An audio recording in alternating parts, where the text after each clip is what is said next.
You know what that sound means? It's another episode of Game for a Movie where we ask, are you game for a movie? My name is Mike. I'll be your host tonight.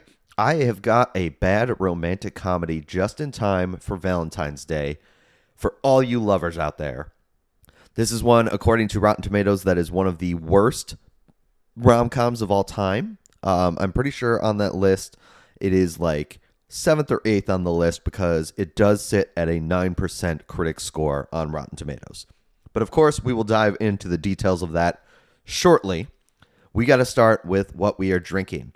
Today, I've got from Burial Brewing Company in Charlotte, North Carolina, Surf Wax. This is one of their more well-known beers. It is an IPA, as I usually do. It's a phenomenal beer. The place is great itself. It is one that it's an interesting place. It's a good spot, don't get me wrong, but it's interesting because it is a big music place as well. You can get stuff from the gift shop, like records, for example. And usually when I end up going in there, I end up buying 1 or 2 records while I'm there. So a good place to get a nice drink. I've played trivia there before, and yeah, it is Surf Wax, pretty damn good. All right, enough about the beer. Let's talk bad movies. So, as I said before, this is a rom-com just in time for Valentine's Day. It is one of the worst rom-coms of all time. I'm talking about from 2015, Accidental Love. It is rated PG-13. It was released March 20th, 2015. It is a 9% critic score on Rotten Tomatoes and a 15% audience score on Rotten Tomatoes. So pretty much everybody agrees this one's pretty bad. Here is the description on Rotten Tomatoes just to give you an idea of what we're jumping into before I actually tell you what this is about. A clueless politician falls in love with the waitress whose erratic behavior is caused by a nail stuck in her head. Yeah, that's exactly the kind of movie that you'd expect. Accidental Love. So, this is a movie that was directed by David O. Russell. David O. Russell has done many films. You may know him for being the director of Silver Linings Playbook, Three Kings, American Hustle. He has done a ton of movies. Here's the thing about David O. Russell, because I don't want to belittle this. It definitely needs to be said about how he treats people on film projects. Apparently he's kind of a douche, if you want to know the truth. So, because he doesn't treat his actors the best. There's a very famous case of him mistreating Amy Adams on the set of American Hustle. And I'm sure there's a bunch more out there that we just don't know about. So David O. Russell, not a great guy, but he does put out some great films. So this one, however, is not one of them. And even more so, he stepped aside from the project. And so this movie was filmed and basically pieced together after he left the project. They had a bunch of financial issues on this film, including several times they had to shut down the production because they were worried that they weren't going to get paid. Yeah, that's probably going to set you up for failure most times if you're not careful with that one. So this film, technically directed by David O. Russell, technically not finished by David O. Russell. It was pieced together from all the things he shot. And it's a film. It is a film that happened. Knowing that it was pieced together at the end, it definitely makes a little more sense about how this production came to be. And especially because people like Jessica Biel and Tracy Morgan, they had to do reshoots according to their contract with the new director, but people like Jake Gyllenhaal didn't. So there's a lot of scenes that you'll see with Jessica Biel, and she's not necessarily in the scene with Jake Gyllenhaal, and they kind of stretch it a little bit where she sees him on TV or something like that. So yeah, it's definitely piecemealed together. This film was put on a shelf for a while. It was basically, the copyright said it was done in 2013. Obviously, it didn't get released until 2015, and it sat on a shelf for a long time because of the Capitol Production Company. Capitol Production Company had a lot of problems with this because they were going through a ton of financial issues. And so this one kind of got pushed out because if they didn't use it, it was going to charge against them pretty much. So they just kind of released it as this hodgepodge movie. So there are three writers attributed to this movie. We've got Dave Jesser and Matt Silverstein. I'm going to mention them first because they've worked on a lot of the same projects together. They were writers together on Grandfathered, the TV show with John Stamos. Obviously on Accidental Love. They were writers on Axe Cop, The Cleveland Show, the Drawn Together movie and Drawn Together TV shows, Greg the Bunny, Andy Richter Controls the Universe, Third Rock from the Sun. They've worked together for a while, and seeing the things they've worked on before, I like a lot of the projects they've worked on. I'm not shitting on them, but it does now make sense why a lot of this humor is very sophomoric. And it's probably these two more so than the third writer. The third writer is Kristen Gore. Yes, Kristen Gore related to Al Gore. Kristen Gore was a producer on Foxcatcher. She also was a staff writer for Futurama. She wrote The Beanie Bubble, and she was a staff writer for 2 episodes of Saturday Night Live. So they've got some pedigree. You know, it's not a lot of these. It was early on in their career, it looks like, that they wrote this Accidental Love. So it makes sense how a lot of this stuff came to be. As I said before, David O. Russell left the project in July of 2010. So, like I said, this movie came out in 2015. Leaving in 2010, yeah, that's kind of interesting. In 2011, David Bergstein, he cobbled together whatever was filmed and gave test screenings in LA. The crew was completely unaware that this had happened. Not a good way to market a movie by saying, oh, we pieced this stuff together and just put it out there. So, yeah. So besides all of that, how about we get into the actual details of the film of Accidental Love, which its working title was called Nailed before. Again, that sophomoric humor. But Accidental Love, it starts in a small town in Indiana. There's a classic car show, and we see our first character, Alice, who's played by Jessica Biel, and she is serving food at this diner on skates, and she's very good at it. And it's kind of interesting to see. She definitely had to learn some of this. She was very good at it because there's no way it was a stunt double or anything like that. So lots of cool moves, everything like that. She serves food to her parents, and she's kind of at first, it's not weird that her parents would come, but it is kind of throwing her off that they're there. And basically her parents go like, you should let your hair down because Scott came to see us last night. Scott is her boyfriend. He's played by James Marsden. And Scott came to get their blessings. Scott is going to propose to Alice. Scott is also he's local law enforcement. I don't know if he's necessarily the sheriff. He's definitely like a bigger wig. He's not like, if he's a deputy, he's a long-standing deputy. Like he has good graces of the town. A lot of people respect him and like him and that kind of stuff. He shows up, tells Alice, you're done for the day. I got you off work for the rest of the time. We're going to go to the fanciest restaurant in town. It's the Fancy Gondola.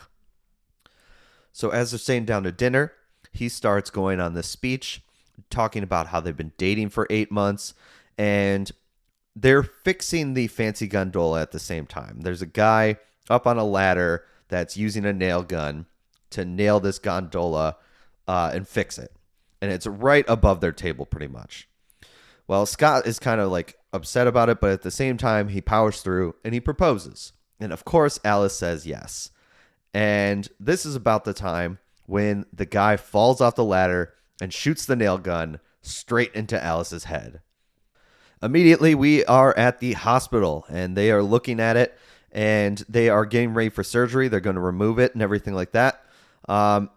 They are just about to put the gas mask on her when Arlene, the nurse, comes in and says, shut it down. She has no insurance. And so they just shut it down. They're just going to leave her with the nail in her head.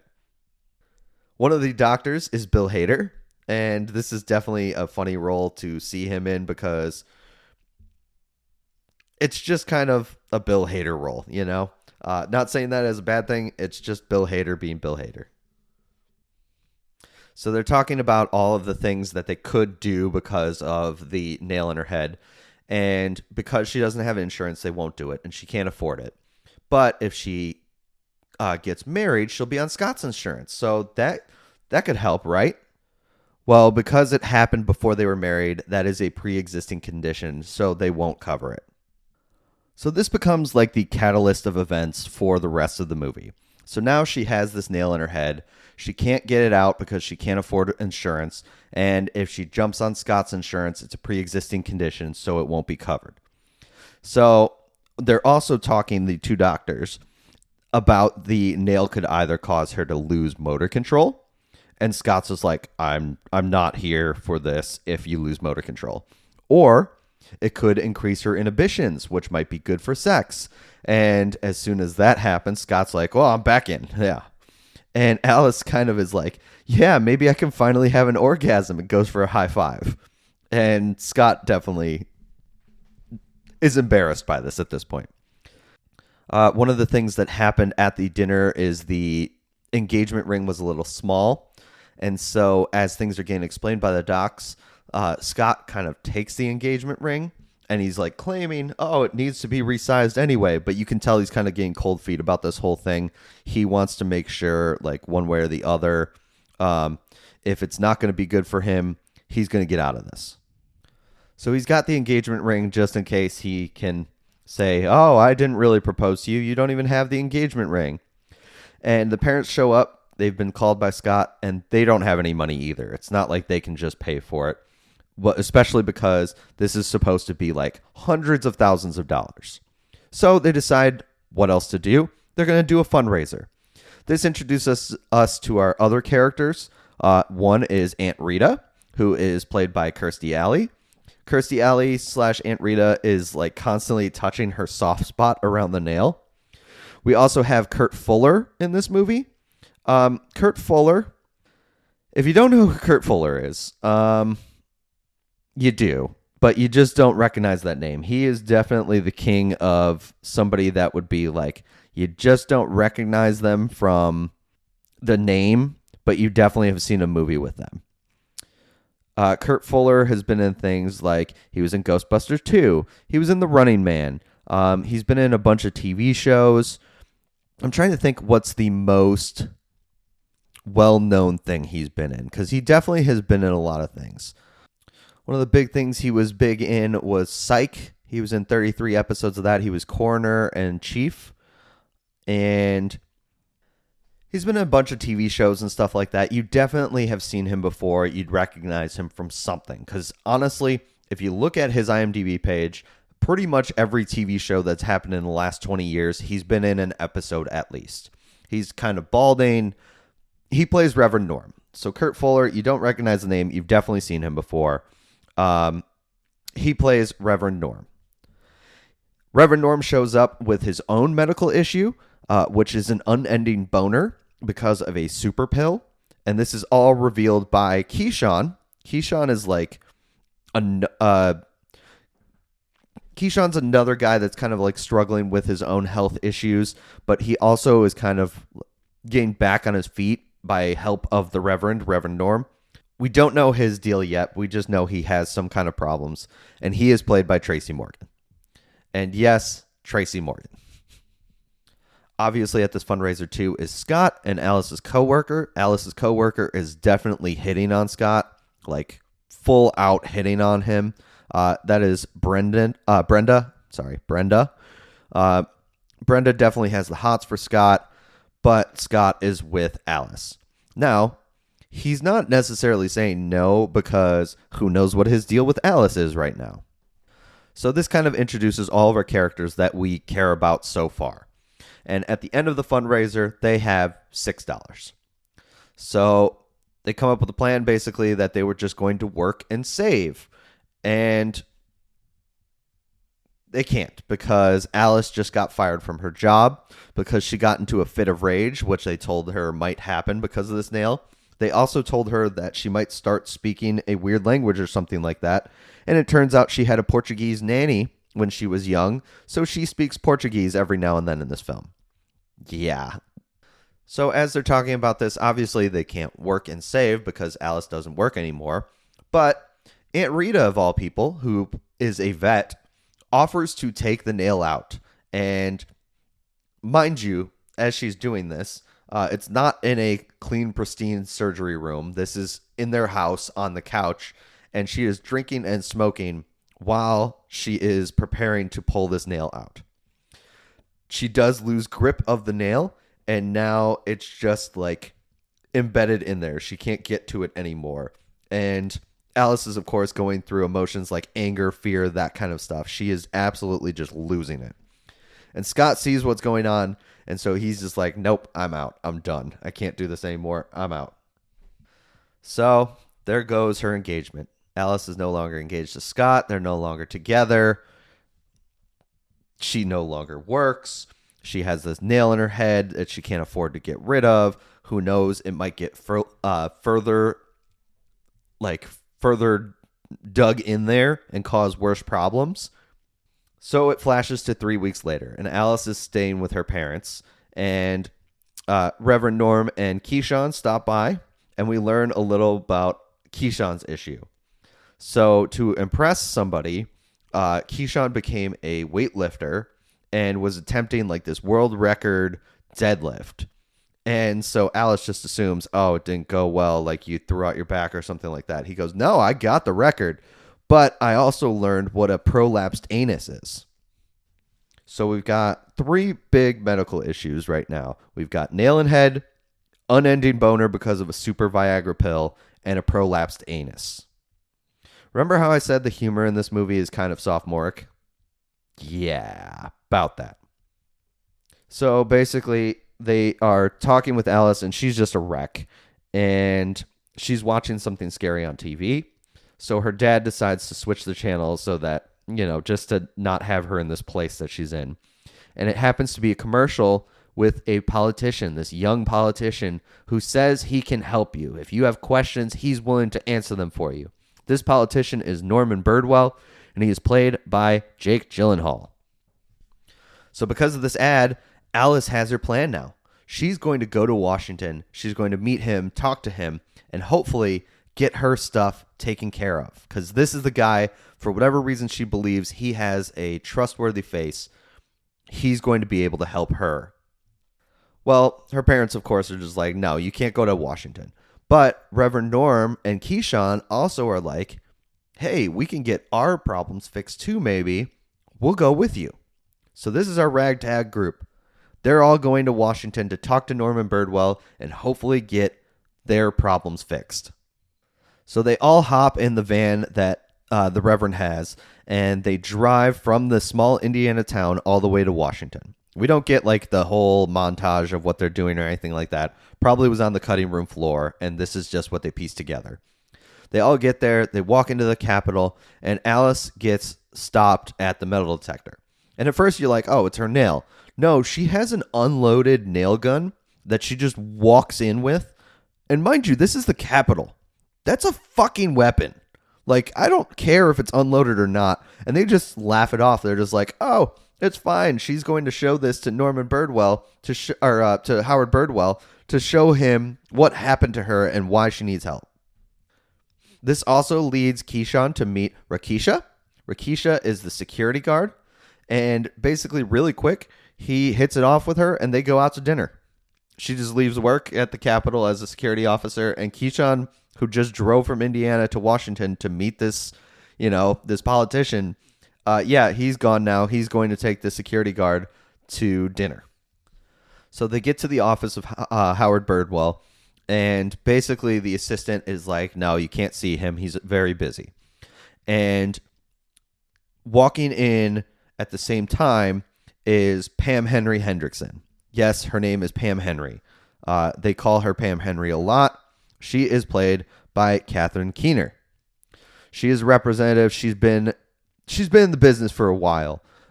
She's definitely like the stone cold bitch on the Capitol. That's the best way I can describe her.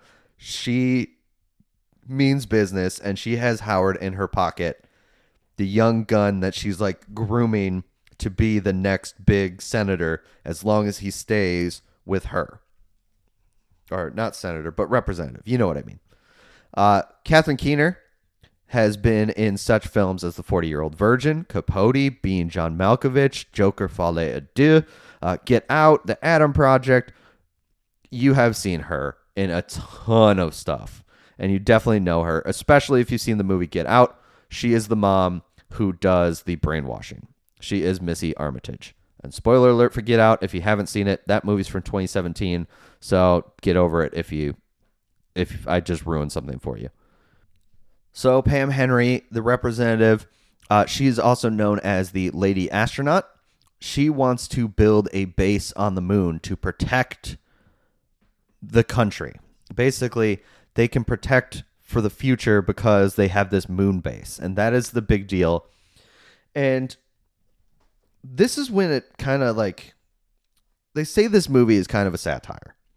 And there are definitely hints of that because instead of doing stuff like, healthcare or school funding, they're building a moon base. And this is what she's mad about in the first place. She's mad at Howard because he is kind of opposing. He's not really. He kind of said something about the moon base because he wants to get stuff for schools. He wants to get funding for schools. Also, her assistant, her aide, is Paul Rubens. His name is Edwin. And there's another representative as well. That's Bill Harshstone. I'm not going to be able to say that. Representative Bill. That's David Ramsey. David Ramsey, you may recognize from such things as Arrow. He was in the Arrow TV series. He's also in the Draft Day movie. He was in 17 episodes as Anton Briggs in Dexter. Another guy that you've probably seen around. He's definitely been a part of something you've seen. So Representative Bill comes following in with Edwin, and basically Representative Bill is also vying to be the next big representative. So he's also trying to suck up to Pam Henry. He has a little more confidence is what I'll say. He's definitely been around a little longer, so he definitely seems to jump in these positions in front of Howard. He mentions that he's got the girl squaws on his side for the moon base, which is a big deal because if you get these, it's essentially the Girl Scouts, if you get them on, they're selling an exclusive cookie called the moon base cookie, and everything like that. And they may or may not get Shakira. They may get Shakira, and that's another big joke throughout this thing. So as all these people are going into Howard's office, Alice is frustrated. She walks out. She's going to find somebody to help them. The Reverend, however, is having a little problem with his boner, so he is not able to help her at this moment. He needs to go solve it, so he leaves. She starts knocking on doors, and basically nobody can help her, or they turn her away immediately because they're busy, that kind of stuff. Well, after everybody leaves the office, Howard finally walks out, and they meet. And they shake hands. And one of the things he says is, "You have very soft hand skin." And it's very uncomfortable. He's supposed to be awkward, I think. He's supposed to be there's parts where he's definitely a mama's boy. He's definitely this young gun that's not really sure how he ended up here. And, he's kind of uncomfortable with everything. That's really what it is. And Alice says, "Thank you for talking about my soft hand skin." And then she mentions how she wants to help weird conditions with people that can't afford fixes or healthcare. And it causes an actual record scratch in the movie. There's an actual moment of record scratch because he thought he was just helping her with some kind of issue. No, she wants to overhaul the entire healthcare system. And he's no, I'm only a freshman rep, and I know I can't fix healthcare because it's a bummer issue. Nobody wants to talk about it because it's a bummer issue. And so he's freaking out because he said he was going to help her, and now he can't help her. He needs to find somebody to bring to this moon-based dinner tonight to convince Pam Henry that he's doing everything to get her moon base to happen. And while he's stressing out, there's a man carrying a statue that runs into Alice's head and knocks the nail further in. which all of a sudden makes her like horny as shit. And so she attacks Howard and pushes him into an office, and they have sex. Like it's uncomfortable sex, even though you don't see anything. It's a lot of like noises and stuff like that. She's like reaching up and like grabbing the groins of portraits of representatives that have served at the Capitol. She's like grabbing the groins of these portraits and like pulling it off. And then she mentions orgasms do exist. And then she sits there for a second. She goes, "Oh my God, I'm a dirty little nail slut." Howard is like extremely happy. He's just found this girl that just has sex with him immediately. And she blames the nail. She's just like, "No, it's not you. It's this nail. This nail made me like extremely horny," and that kind of stuff. But it does give him an idea. So she has like a kind face and appears like she has this cause and everything like that. So now he has this idea to put her onto the issue of the moon base, and people are going to like her. So he invites her to the moon base party and then says, "If you do this, we can get your healthcare stuff like added onto the bill, and we'll help you along the way." Immediately, I know it's not true. This is not, he's just not doing this. He's using her to help out his cause for the moon base. So they go back to the motel. They're all just staying in one motel room. Keyshawn comes back after his date with Rakisha. They've hit it off. He may be in love, that kind of thing. Yeah. But the problem is he doesn't want to tell her about his prolapsed anus. And I can't believe I'm saying those words. Like, I can't believe this was written in as a plot device. Alice explains how she got invited to this moon base party and that everybody should go, including Rakisha. So Alice shows up with her friends to this party, and she introduces all her friends to Howard. Howard calls the Reverend Norm his name, and then he calls Keyshawn and Rakisha Kanye and Shaniqua. And it's like, this is never brought up again. This is just like a one-time thing where it's just like a backhanded, like racist joke kind of thing where he calls them Kanye and Shaniqua instead of their actual names. We also at this point see Representative Bill and the leader of the Lady Squaws, the Grand Sacagawea, Marsha. She is giving a speech about the moon base, and she goes before Alice. Now, she's awesome. She's a really like good kid and everything like that. She's, I think, 12 years old is what they said. And she's just, they're excited about this moon base. They're excited about this cookie. And so they also think that Shakira is going to be involved. So this is how Representative Bill got them on his side. Alice, then, it's her turn to give a speech. And she gives a speech basically where she mentions that she wants health care. But then she mentions that the way to get healthcare is to get this moon base, and she's really excited and yay, moon base and everything like that. And it goes really well. And like Grand Sacagawea Marsha's really happy for her, and they seem to get along. They're not competing. Their representatives are, but they aren't competing. So after the speeches go well and everything like that, they go celebrate. And Keyshawn goes and says, "Yeah, let's drink like Henny or something like that." And he goes, "Come on, guys, I'm joking. I'm not that stereotypical. Let's have 40s. So they're just like hanging out and having 40s at the motel. And Howard's with them too.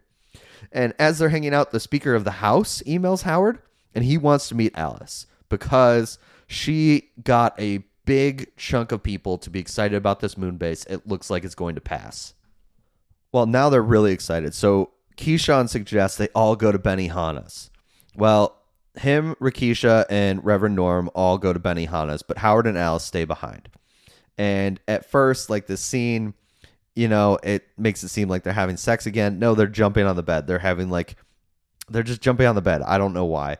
And this is where I say this is just a big movie to have her keep getting hit in the head because she hits her head on the light on the ceiling.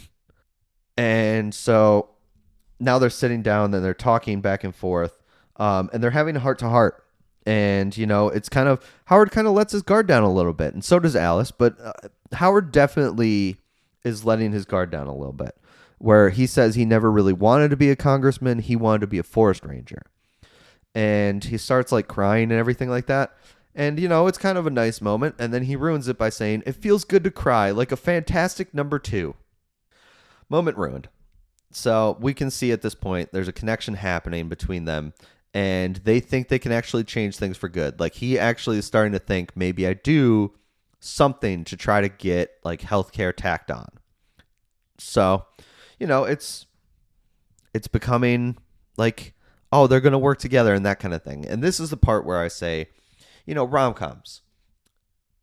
You know how it starts, you know where it ends, but it's the journey in the middle. That's kind of what makes the rom-coms the rom-coms. You know what's going to happen. He's going to fight for her. He's going to get health care for her, that kind of thing. You don't know how it's going to happen, but you know that's what's going to happen. So this moment is kind of like a big moment for the changing of how he feels, because he definitely seemed a little more cold-hearted. And now he seems a little more open, a little more soft, a little more what Alice was seeing in the first place. And then they voluntarily have sex this time. It's not enforced. But before they do that, she wants to know him better. And he admits he had a dog named Coconut, which that hit home for me because my family dog was named Coconut.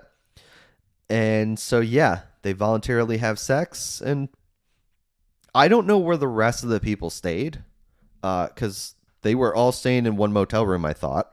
But they definitely had sex and like slept together that night. And I guess they put a tie on the doorknob or something. I don't know. So it's the next day. They both wake up. They're feeling great. And she's ready to draft this bill for health care. And Howard kind of like smiles it off like, yeah, let's draft this bill. But they are going to meet with the Speaker of the House. And this is where they're going to like talk to him and see if he can also help with their issue as well as the moon base. Speaker of the House is named Buck McCoy, and he is now taking credit for the moon base, which is pissing off Pam Henry. She is not happy that Buck McCoy is now taking credit for it. But now that it's going to pass, he definitely wants all the credit for it. He meets with the Grand Sacagawea Marcia. She gives him one of the cookies, and then Alice introduces all her friends to Buck McCoy while he's eating this cookie and talking about how she's really excited because she's going to attach this little healthcare bill onto the moon base bill. And this catches Buck off guard. And now Howard's caught because he lied. And basically, Buck is choking on this cookie because he did not expect this. He didn't know this was a thing. He starts choking on this cookie. Howard is kind of like caught up in everything and mentions, maybe we can get Shakira, then we could get even more support. This is fine. We can do this. Yeah. An argument ensues. Shakira is not going to happen, which Sacagawea Marcia starts screaming. She's like, I'll hold a press conference about how Congress boned the girl squaws and that she will fuck shit up. And the speaker is still choking while all this is happening, which leads Reverend Norm to try to do the Heimlich maneuver. Reverend Norm is doing the Heimlich maneuver, and it's basically just an excuse to show him essentially like shoving his unending boner into the Speaker of the House. This is the level of comedy we've reached. It doesn't work, so he falls over, and then Alice and Howard like grab one of the like defibrillators, and they're going to try to restart his heart. And they're using the paddles, and then Pam Henry accidentally unplugs the defibrillator because she's mad at the Speaker of the House for taking credit for her moon base. So she does it on purpose.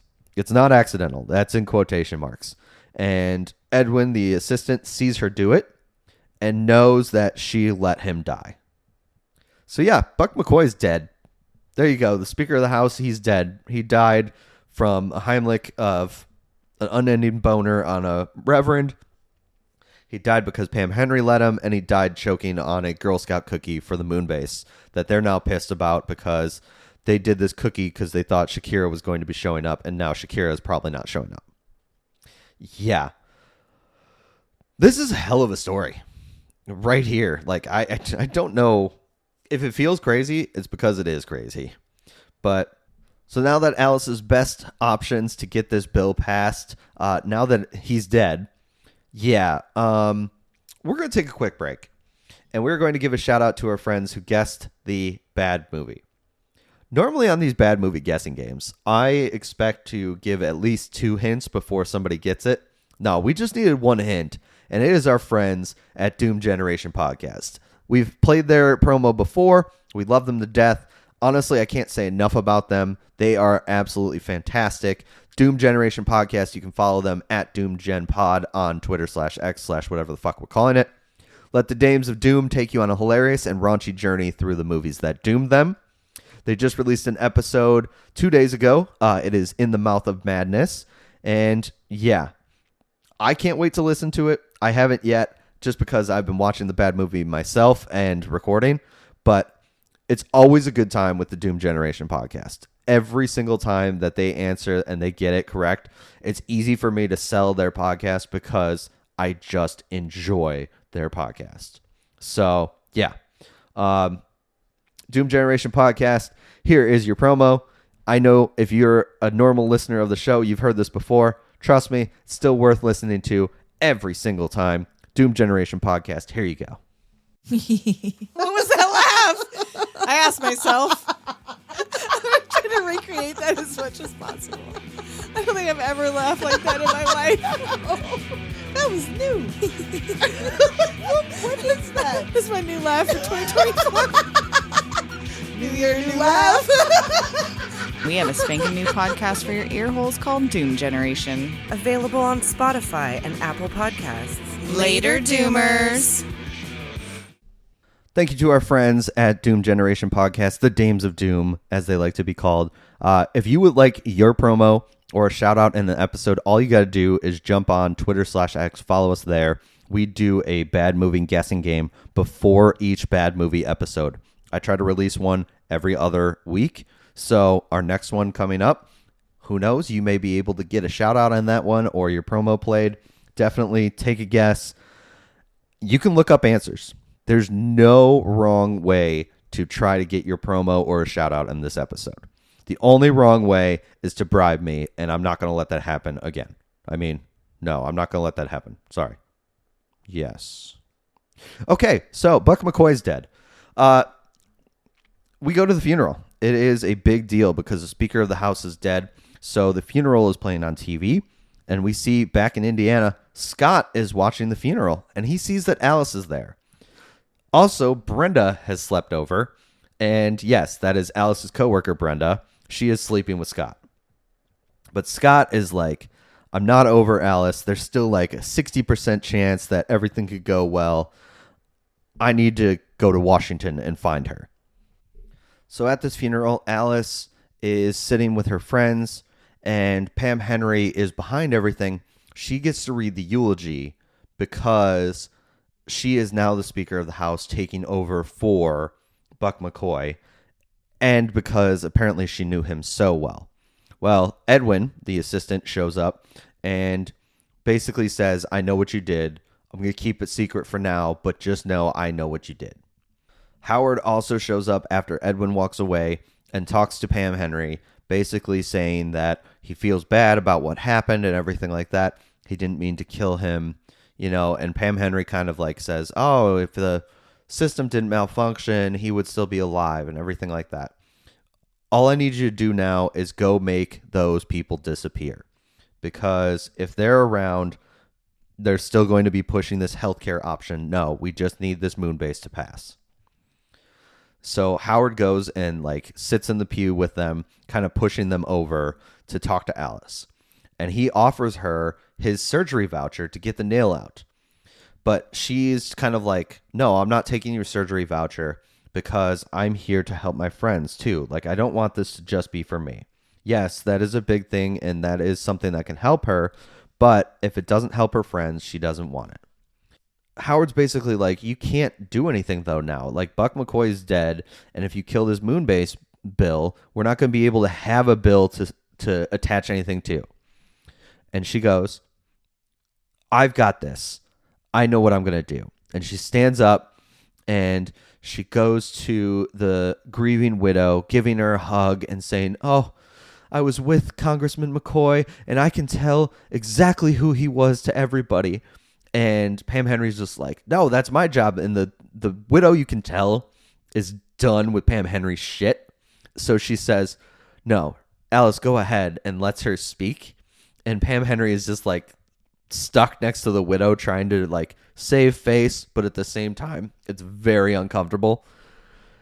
Alice starts talking about how Congressman McCoy was such a good person, and even though he wanted this moon base, now that he's met her and her friends, he said with his last words that he doesn't want a moon base anymore. He wants to pass health care, and he wants to help people because this is who Congressman McCoy was.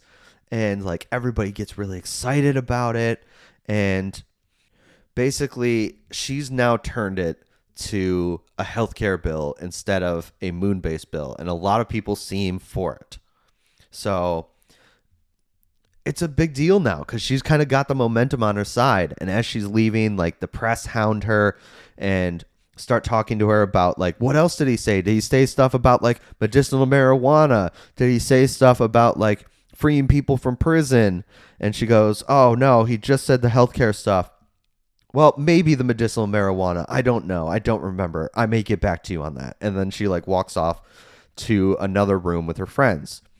Howard is also trying to like run away from Pam Henry because he's failed again. He didn't get her to leave. He didn't get her to walk away. In fact, he screwed up big time. Now she has the momentum and they're no longer doing this moon base.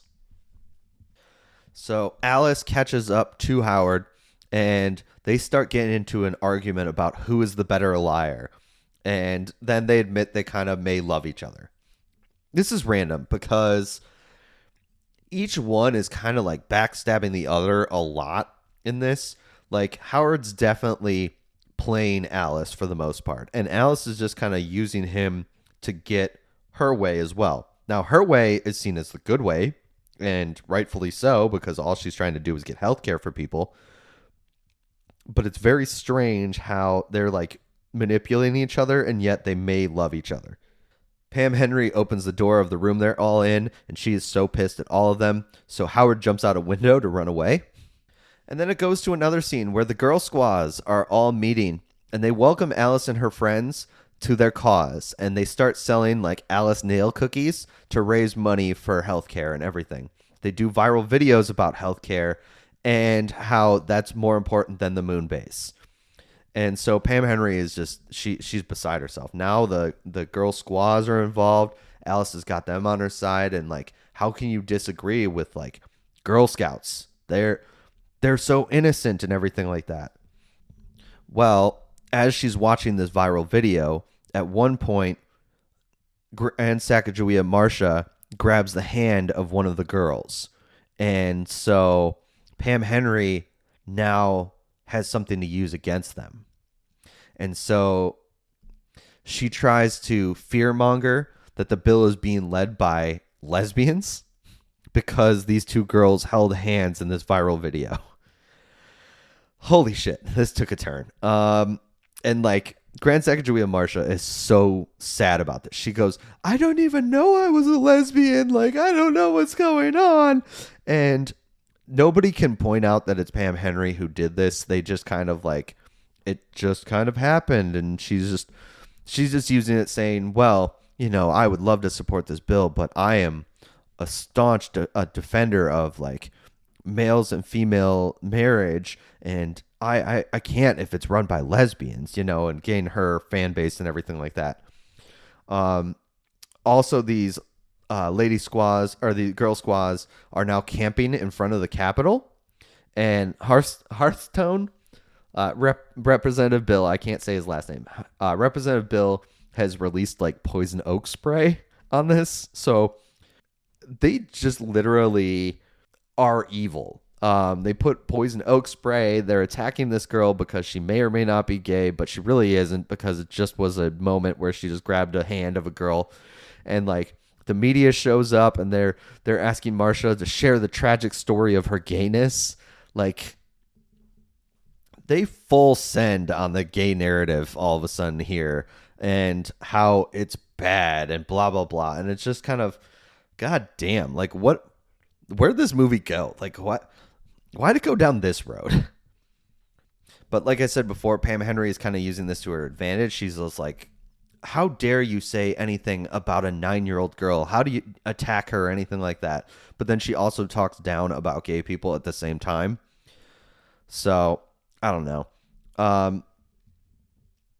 Yeah, again, this is supposed to be like a satire at parts, and I see where they may be going with some of it, but it's just so poorly written and so poorly come up with. And especially, like, it's weird to me that they attack gayness in this movie. Like, it's very, very strange to me. I don't like it. It feels very dirty. It feels like a cheap shot that didn't need to be made. And so, I don't know. It's very uncomfortable. But luckily, they kind of drop this a little bit. There is another part where they bring it up, but it's not much. But they kind of drop this because guess who shows up to the camp while they're trying to find Howard / think of a plan? You're correct. It's Scott. Scott shows up, and he's trying to get Alice back. And he mentions the Harris polls while he's talking about this and how her bill is probably going to fail and everything like that. And the only people who know the Harris polls so early are Congress members. And Alice knows this. So she knows that Pam Henry is trying to mess with her by sending Scott here. And so she's pissed. She's pissed at Scott. How dare you do this? How dare you do this? Like, don't you realize how important this is to me about getting this nail out of my head? And Scott kind of realizes, yeah, I mean, it is important because if he takes her back, there's still a chance she might have a hemorrhage, she might whatever. So he needs her to get this nail out of her head too. So Scott feels bad and says, what can I do to help? And Alice says, if you agree to help find Howard and get him to sponsor the law, I will be grateful forever. And Scott takes that as, oh, I'll be together with you forever, not just I'll be grateful to you forever. So he's like, okay, I'm going to help. And so he calls on his law officers to try to find Howard. And he finds Howard in the middle of the woods, naked on a men's spiritual workshop. I think you think that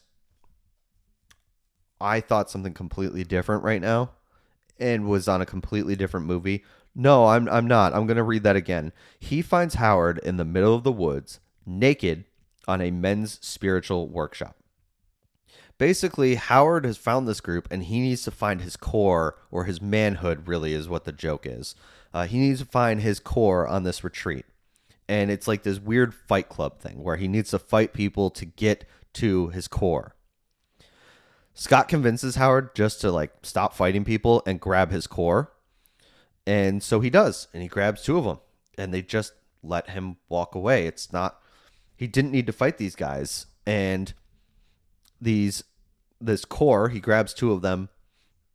They look like balls. Is the imagery. And lo and behold, it is moose balls. It is actual balls. So he's got his core now, which is moose balls. So Howard gets his courage and he shows up to the camp with the girl squaws and Alice and her friends, and he's ready to fight. This is great. He's got his courage. He's going to introduce the bill. And then he kisses Alice in front of everybody, which pisses off Scott. Scott punches Howard, but Alice tells Scott she got her first orgasm from him, so he's like she wants to be with him because she got her first orgasm from him. So Scott is just relegated to the background at this point. So he's got his courage. He's ready to fight. They wake up the next day and they go to the Capitol. Pam Henry, as I said before, is the acting Speaker of the House. And whatever she does this week, if it's for the best, she can be confirmed next week. So she needs to be on her best behavior, kind of. So she needs to do everything with a little bit more tact. She can't be just like offensive to people. She gives like, is there any new business? And Howard goes, yes, I want to bring this bill to law about healthcare. And so Pam Henry, being fair and just, listens to Howard. But meanwhile, she has a plan of her own. Representative Bill brings multiple women up that Howard slept with to get laws passed.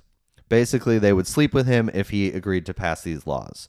And truthfully, this is where I say he was using Alice, because these two girls he also was using to get colored paints for his schools and everything like that. Like, he was doing this. You scratch my back, I'll scratch your back. I do this law, I sleep with you, but then I get paints for my schools, like that kind of thing. So he definitely has a weakness towards women and has slept around to get laws passed. And Pam Henry is using this against him to maybe get him disbarred as a congressman, and so the law can never pass. And so his integrity is put into question. Alice wants to talk, but the rules say that she can't talk because she's not a congressperson. But these several old men congressmen stand up to let her speak. And she gives a rallying cry about crappy insurance and the uninsured. Then she throws her fist in the air like "Viva Restance" kind of thing.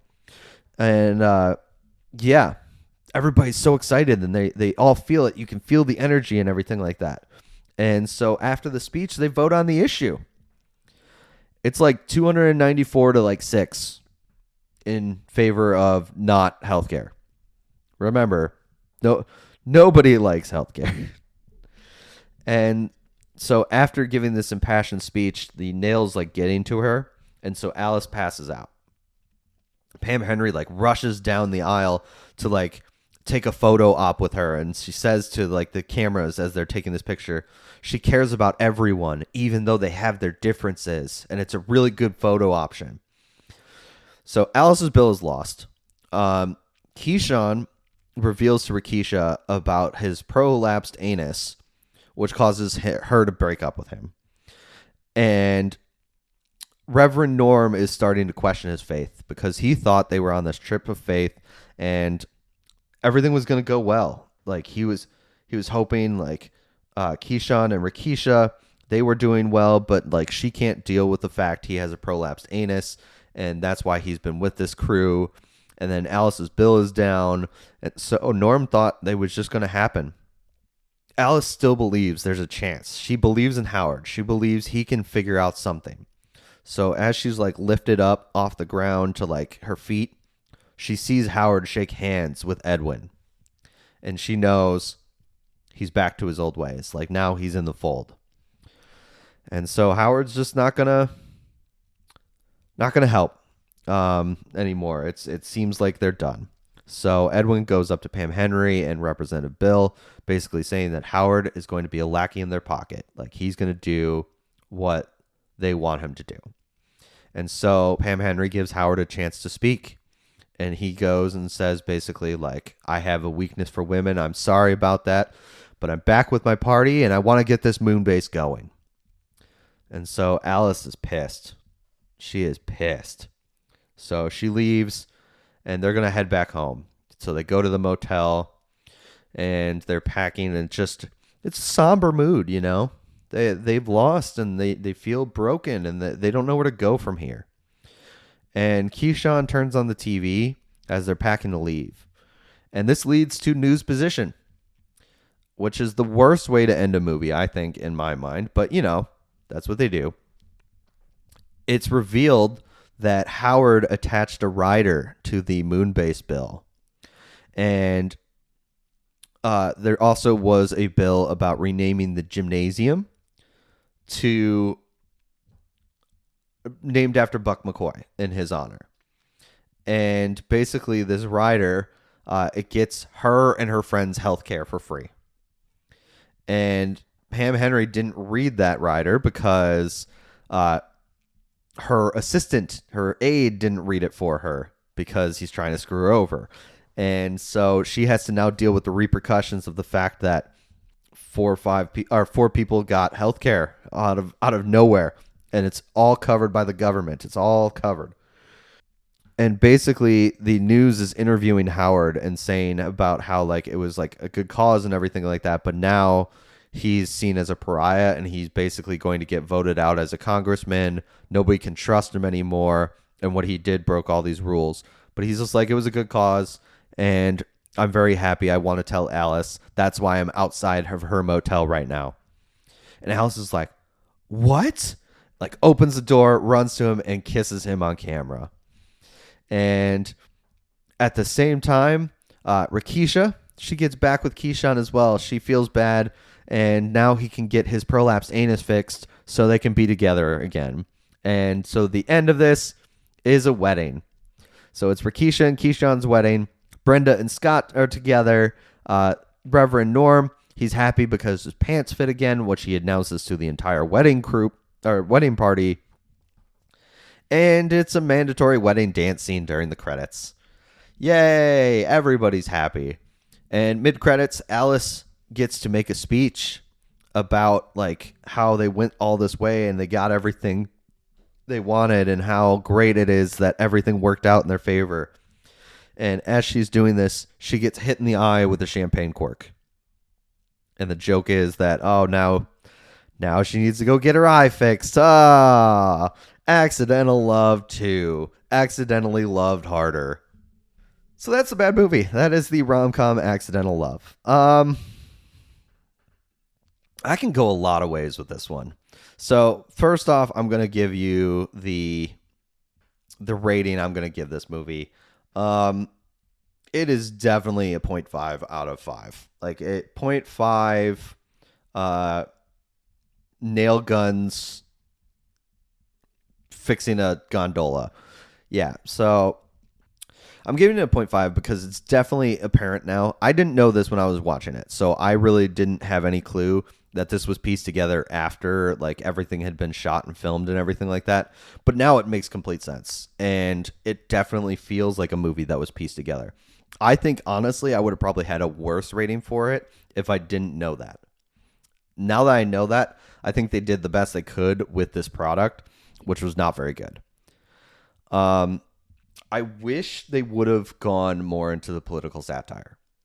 And I think, so one of the notes on the trivia for IMDb was that this movie was filmed in 2008 when there wasn't a healthcare plan like Obamacare.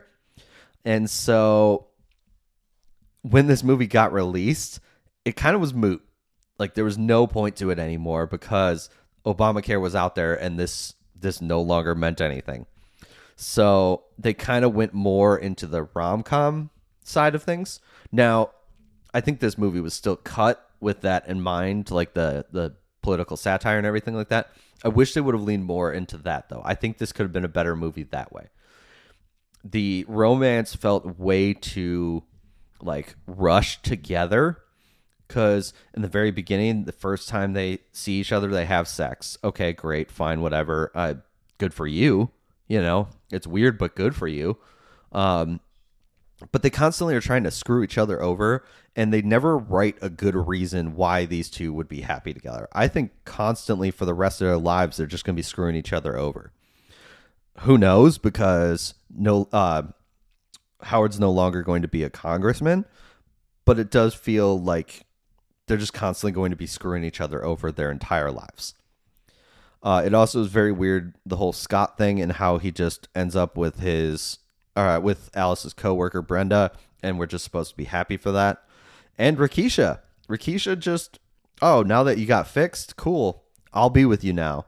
That's, I think, the overlying point of this. The entire movie, I think, like you can say it's a joke about healthcare, it's a joke about love, that kind of thing. I think the overall message that it did not mean to send is that when you are broken, no one will love you. Because Scott didn't want to stick with Alice because she had the nail in her head. And who knows what it was going to do. And Rakisha didn't want to stick with Keyshawn because he had a prolapsed anus. Again, why am I saying these words? These are real words that I'm saying. And though not mentioned as much, Reverend Norm, you see his wife like once or twice, and she's very not happy with the fact that he has like an unending boner. And so, again, it's just that's what I think the accidental message of this is. Accidental love. Get it? The accidental message of this is that if you are broken, no one's going to love you. And it is not okay. And I mean, they threw in there as well, like anti-gay stuff. Like it's, this is what I'm saying when I say it's a very sophomoric movie. It is very base level the entire time. And there's as many jokes as they can get in about penises, prolapsed anuses. She speaks Portuguese randomly throughout this film because, you know, the nail in her head, and she has sex randomly on impulses and that kind of stuff. And I don't know. It's just, she constantly gets her head hit with things. It's very sophomoric. And I feel to do political satire, I feel like you need to be smart because you can't just like hit people over the head with it.